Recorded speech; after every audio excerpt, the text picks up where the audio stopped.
Assalamualaikum warahmatullahi wabarakatuh.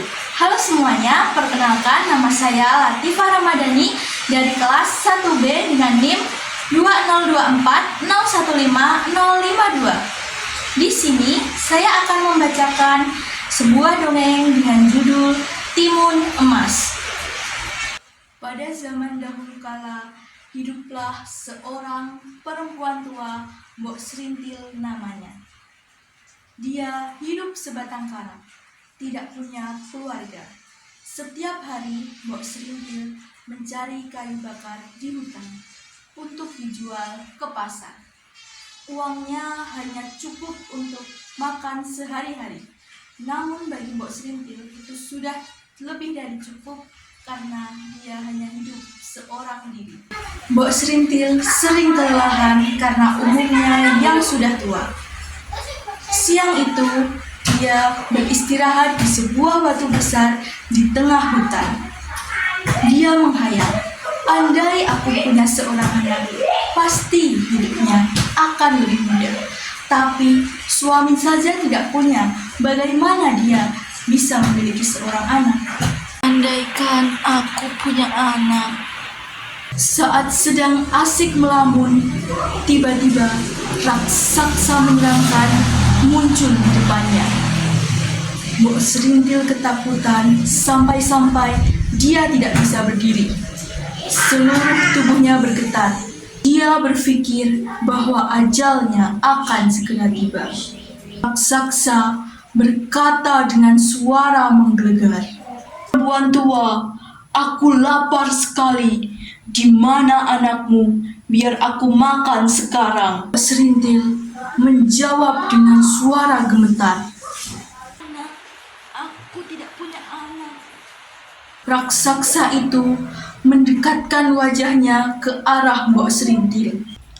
"Kamu jangan bohong." Mbok Serintil menggelengkan kepala. "Aku tidak bohong. Kalau kamu mau, makan saja aku." "Aku tidak mau makan kamu. Kamu sudah tua. Dagingmu pasti sudah tidak enak." Kemudian raksasa itu memberikan sebuah kantong kecil yang berisi biji mentimun. "Tanamlah biji mentimun ini. Mereka akan tumbuh. Di salah satu dari buahnya akan berwarna emas. Saat sudah masak, petiklah. Di dalam buah itu akan terdapat bayi. Rawatlah bayi itu dengan sungguh-sungguh. Beri makan yang enak agar menjadi sehat. Saat usia 6 tahun, aku akan mengambil bayi itu. Dia pasti akan menjadi santapan yang enak." Mbok Serintil menerima biji mentimun itu.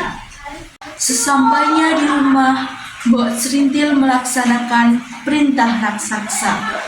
Dia menanam semua biji mentimun itu di tegalan rumahnya yang kecil.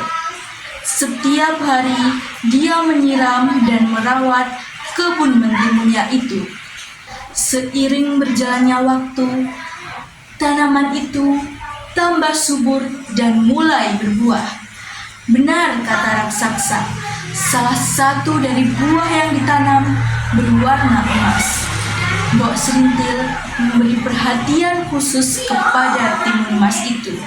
Semakin hari, timun-timun itu semakin masak.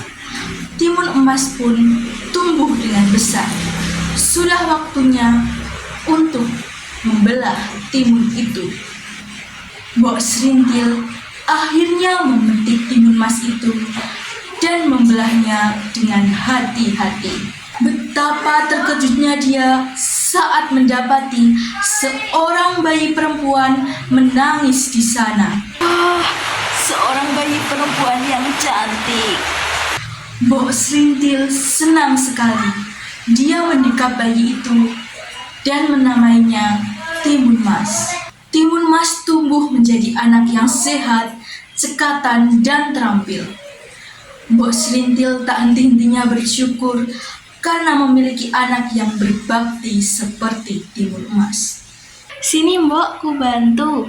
Iya, Timun Mas sayang. Namun, saat dia teringat janjinya kepada raksasa jahat itu, dia menjadi sedih.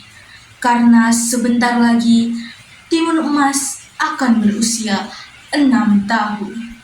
Kekhawatiran Mbok Serintil terbukti. Raksasa datang untuk menagih janji. Untung saat raksasa datang, Timun Mas sedang pergi ke pasar untuk menjual timun-timun hasil kebun. Mana anakku, nenek tua? Aku sudah tidak sabar untuk memakannya. Mbok Serintil berusaha menenangkan raksasa itu. Dia berkata padanya, "Hai raksasa, Timun Mas masih kecil, belumlah enak jadinya. Datanglah 2 tahun lagi, dia akan menjadi santapan yang enak." Raksasa itu setuju dan berjanji akan datang 2 tahun lagi. Baiklah, awas ya, aku akan kembali 2 tahun lagi. Mbok Serintil terus memikirkan nasib anaknya. Akhirnya, suatu malam dia bermimpi. Di dalam mimpinya ada seorang petapa yang menyuruh Timun Mas untuk pergi ke atas gunung.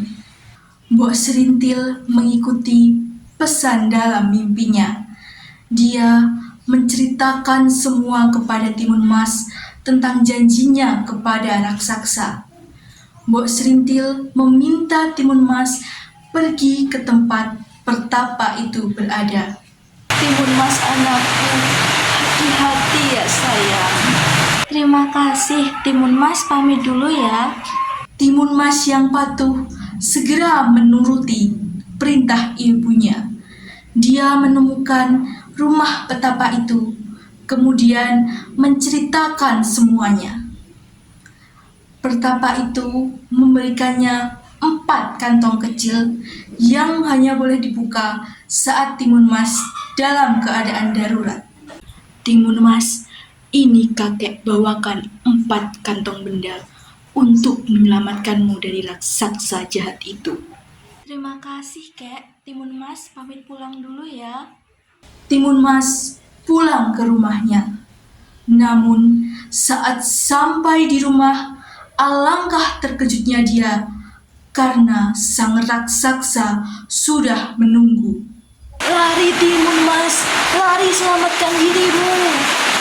Timun Mas segera berlari. Sang raksasa menjadi marah dan mengejarnya. Timun Mas teringat pesan sang petapa. Dia membuka kantong pertama yang ternyata berisi biji mentimun. Gadis itu menebarkan biji mentimun ke hadapan raksasa, dan dalam sekejap mata muncullah taman mentimun yang luas dan berbuah besar. Buah-buah mentimun itu mengalihkan perhatian raksasa. Raksasa memakan buah-buah itu sampai terlupa kepada Timun Mas. Namun, saat buah-buahan itu habis, raksasa kembali mengingat Timun Mas dan segera mengejarnya. Raksasa semakin dekat. Timun Mas membuka bungkusan kedua yang ternyata isinya adalah jarum. Saat Timun Mas menyebarkan jarum itu, muncullah hutan bambu yang lebat dan runcing. Hutan bambu itu membuat raksasa kesusahan mengejar Timun Mas. Tapi Timun Mas menjadi gelisah saat raksasa berhasil melewati hutan itu. Timun Mas menyebar bungkus ketiga yang berisi garam, dan dalam sekejap mata muncullah lautan yang luas.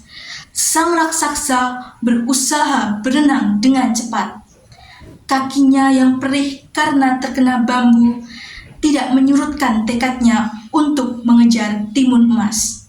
"Oi, jangan lari Timun Emas!" Bungkusan tinggal tersisa 1, dan raksasa baru saja berhasil melewati lautan.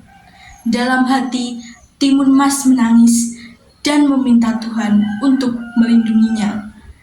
Timun Mas menebar bungkus keempat yang berisi terasi, dan dalam sekejap mata muncullah lautan lumpur yang sangat luas. Karena sudah termakan amarah, raksasa tidak menyadari bahaya itu. Dia terjun ke dalam lautan lumpur yang ganas dan segera tenggelam. Ya Tuhan, terima kasih sudah menyelamatkan aku dari raksasa jahat itu. Timun Mas kembali ke rumah dan Mbok Serintil menyambutnya dengan tangisan kebahagiaan. Mereka pun hidup bersama sebagai seorang ibu dan anak yang saling mengasihi.